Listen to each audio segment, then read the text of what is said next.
one, the only, Stacey Axler! Keep it going for your host, everyone, for setting up this show. Hi, everyone. I am Stacey Axler. Has anyone else here tried to become more assertive in their adult life? Yeah. All right, that's good. That's a very good thing. I was insulted the other day. I was called basic.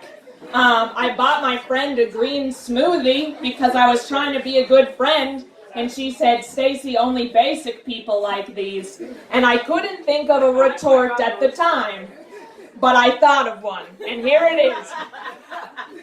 3 weeks ago, I went to the dermatologist because my face was very irritated.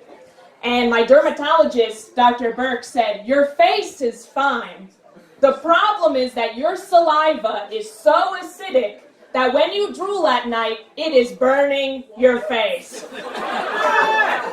So I'm not basic.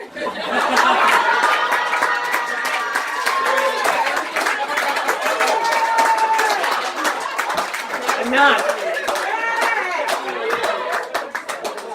It's fun, too. It's fun because it's like having a superpower, but with no redeeming qualities. It's like a blessing and a curse, because if I take someone home, if I'm into them, I'll tell them about the saliva, because, you know, I want to let them be on red alert. But if I don't like them, I'm like, well, they'll just find out in the morning. So it works out multiple ways. I'm trying to do more things for myself. Since I've turned 30, I bought myself a lot of self-help books. Self-help books are like a bait and switch because the very first chapter starts very positively. Like the first chapter, any self-help book that you read, it'll be like, you go, rock star! You are making some difficult decisions, but we've got you! You are doing great! And then chapter 2 is like, you're alone. Why is that? Write out the details of your life and be specific. We want to know. It's like, is this self-help or self-hate? What are these books doing for me? Something I need a lot of help with is cosmetic stuff. As I said, I have a lot of problems with my skin. I use Clearasil. Clearasil promises clearer skin in 5 days. Out of desperation, I did the math the other day, and they are 5,112 days late on this promise. So I'm waiting, Clearasil. Do we have any former good girls in the audience? Yeah. A few of you. I wasn't allowed to wear makeup growing up, which is why I didn't. I also have always dressed this way, so I never wanted to. But whenever my friends asked me why I wasn't wearing makeup, I was like, my mom says I can. It was like the one rule. I was like, yeah, this rule is making sense. Like, this rule is good. So I never really knew how cosmetics worked. And at this point in my life, I'm like, I have to figure out how to take care of my skin. So I use both men's and women's cosmetics, and it's very interesting because when you look at how they're packaged in two complete different ways. Like when you look at women's cosmetics, every single box will just say serum on it. And then you're like, what is this serum? It's like a wet puzzle. You're like, where am I supposed to apply this on my body? And then when you turn the box over for help, it doesn't tell you. It tells you a 3-paragraph story of how the inventor of the serum created the serum. And it's the most wacko story you've ever heard. It's like, our story started in 1851. We first saw a bicycle and we thought, hey, that's interesting. Anyway, we gathered some pond water and we thought, let's let this sit out in the sun for a while. Here's your serum. Enjoy it, ladies. And then when you go over to the men's cosmetics aisle, every single package just says one word. Where to apply. Hair, face, hands. That's the type of advice I need. I need help.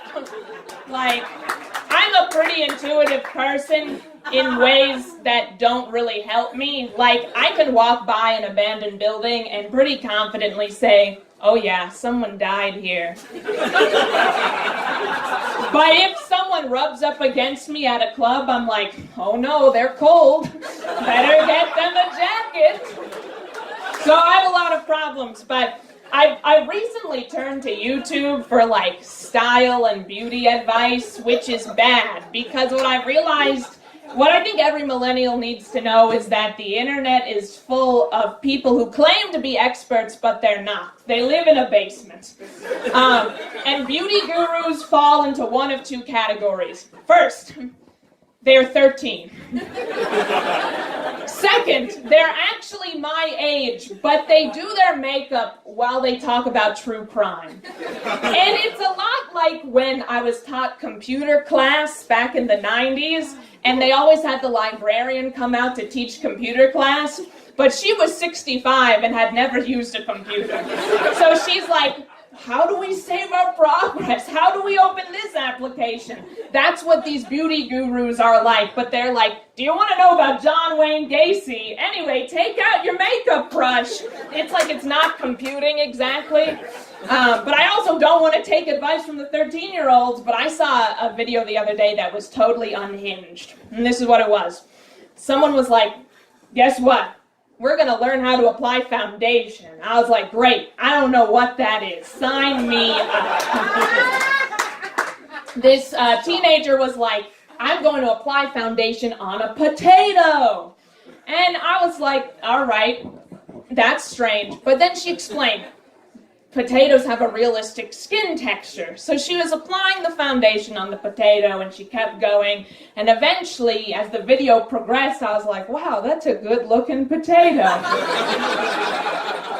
I would never stand in front of a group of people whom I did not know and say, am I uglier than a potato? But would I stand in front of a group of people and say, am I uglier than a potato with makeup on? Time will tell. But this potato, these power-hungry potatoes, this potato had more views on TikTok than I do. Like, something's not fair. But there are just toxic people like that all over the place. Toxic people, if you don't know, toxic people love to say the phrase, forgive and forget. Forgive and oh yeah. Okay, piece of trivia. Did you all know that the first recorded instance of the phrase forgive and forget was said by O.J. Simpson? That's not true. But you didn't doubt it. You thought that was accurate.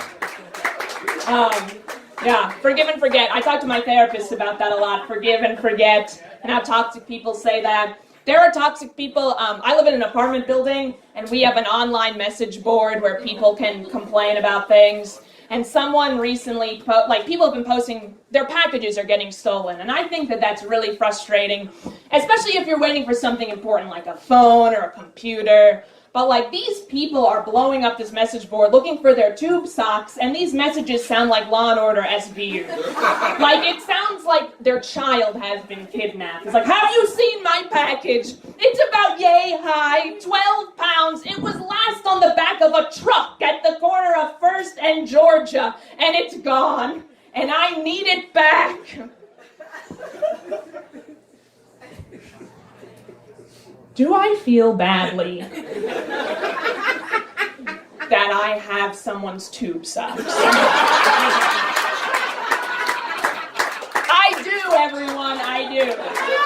And I plan to apologize. And the only thing I can say is forgive and forget. I've been Stacey Axler. Thank you so